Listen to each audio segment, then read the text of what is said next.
নমস্কার বন্ধুরা, সবাই কেমন আছো? আশা করি সবাই ভালো আছো। তো বন্ধুরা, রিঙ্কুস রান্নাঘরে তোমাদের সবাইকে আবারও স্বাগত। আজকে আমরা বানাচ্ছি আলু ফ্র্যাঙ্কি। তো চলো দেখা যাক কিভাবে বানাচ্ছি।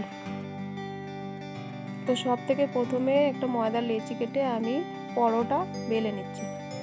তারপর ফ্রাই প্যানে একটু ঘি লাগিয়ে পরোটাটা ভেজে নিচ্ছি।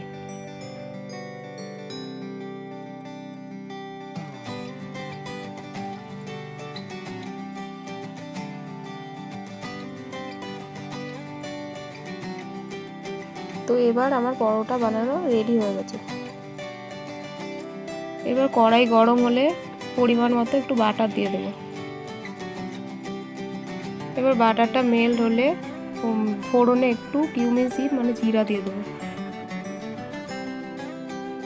সাথে একটু ড্রাই রেড চিলি মানে শুকনো লঙ্কা দিয়ে দিচ্ছি।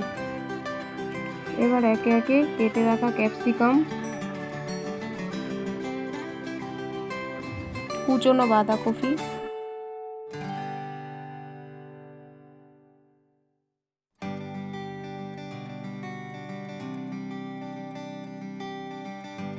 সাথে কুচনো কাঁচা লঙ্কা,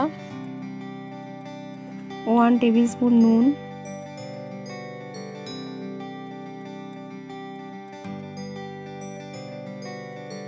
স্বাদ মতো গোলমরিচের গুঁড়ো মানে ব্ল্যাক পেপার, 1/2 টেবিল স্পুন হলুদ গুঁড়ো। এবার দিয়ে দেবো পনির মশলা, এটা অপশনাল। এরপর এটাকে ভালো মতো নাড়িয়ে নেব। এবার ম্যাশ করা আলু দিয়ে দেব। এরপর ভালো মতো নাড়িয়ে নেব, তাহলে আমাদের পুরটা রেডি হয়ে যাবে। এবার পুরটাকে নিয়ে ছোট ছোট আলু টিক্কির মতো বানিয়ে নেব। আমি একটু স্কোয়ার শেপ দিচ্ছি, আপনারা চাইলে যে কোনো আকারে তৈরি করে নেবেন।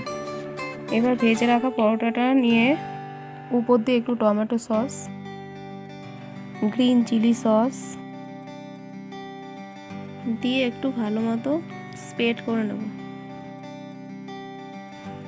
ওপর দিয়ে বানিয়ে রাখা আলু টিক্কিগুলো দেব। এরপর কুচনো ধনেপাতা,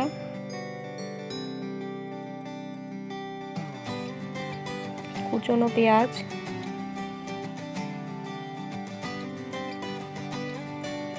একটু অরিগানো স্প্রিঙ্কেল করে দেবো। এবার ওপর দিয়ে একটু চিজ দিচ্ছি, তো চিজটা দিলে টেস্টটা ভালো লাগবে।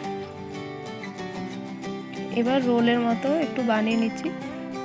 তো বন্ধুরা, কত ইজিলি আমার আলু ফ্র্যাঙ্কিটা বানানো হয়ে গেছে, তোমরা দেখো। তো তোমরা চাইলেও এরকম বাড়িতে বানিয়ে নিতে পারো। তো বন্ধুরা, আমার ভিডিও যদি তোমাদের ভালো লাগে তো আমার চ্যানেলটাকে একটু লাইক, শেয়ার আর সাবস্ক্রাইব করে দেবে। থাকবে, সুস্থ থাকবে।